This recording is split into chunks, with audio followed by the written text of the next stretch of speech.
Sopir Dewi Persik salah dengar, Pak RT tidak minta 100 juta tapi tolak kurbannya.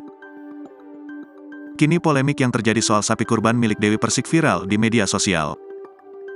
Dalam video viral, Dewi Persik mengaku kecewa lantaran sapi kurban miliknya ditolak Ketua RT 06 Lebak Bulus, Cilandak, Jakarta Selatan.